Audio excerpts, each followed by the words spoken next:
Being around her, memories were made and lasting impressions were left on the hearts of all who knew her. Her presence was a gift, wrapping every moment in warmth, kindness, and infectious joy that lingered long after she was gone. With her around, laughter was a guarantee, and her razor-sharp mouth and humor, you are bound to hear some things that will make you laugh for days. On any given day of the week, anytime after 5 p.m., if you tried reaching Andrelene by phone and got no answer, just do a drive-by by calling Kilburn and Dion Hair Salon on West Street, right beside Courts. You'd likely find her there, holding courts with friends or even strangers who became instant friends under her warmth. Those evenings were more than just social gatherings.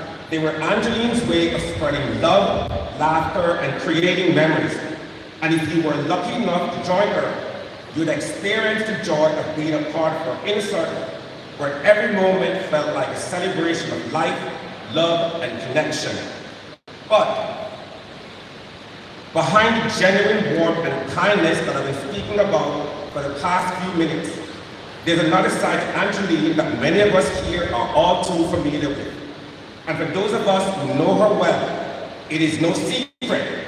She was no pushover, no stranger to speaking her mind with a sassy mouth that could charm and disarm in equal measure.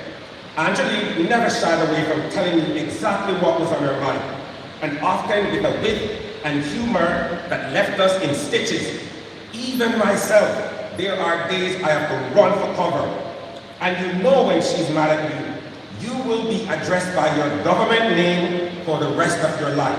First name and last name, followed by him or she, and a little bit of sarcasm so you know what time of day it is.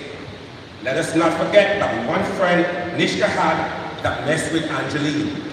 Andrelene politely addressed her. Met Crystal Johnson, she won. You see how she did like JetBlue? Andrelene's journey started on Tuesday, June 21st, 1966 at Port Antonio Hospital. She was the first child for Hilton Davis and Patsy Green, both deceased.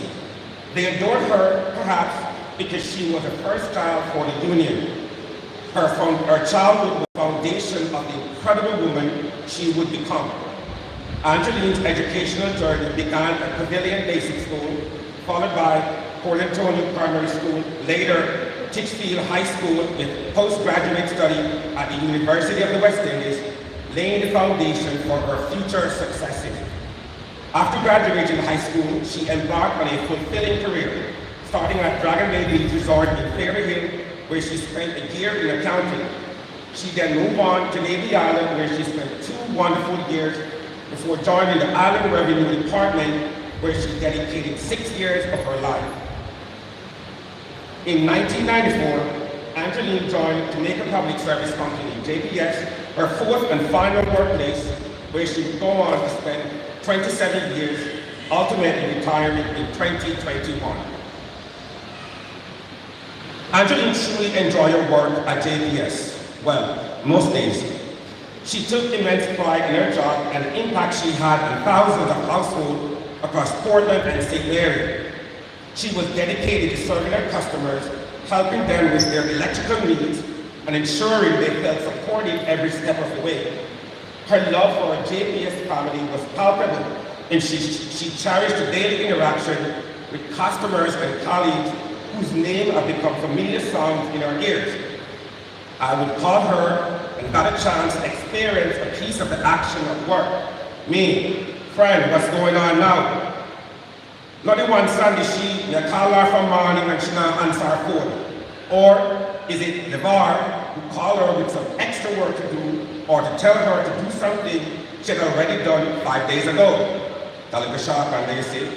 Or is it Becky who went to disconnect the wrong person's electricity on a Friday evening and she can't find him to go connect what the people them liked? It was a memorable summer evening in August 1984.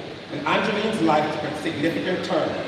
Her mom, Patsy Green, was working at the Frenchman's Cove Hotel, and the hotel was hosting a party that welcomed all family members of staff.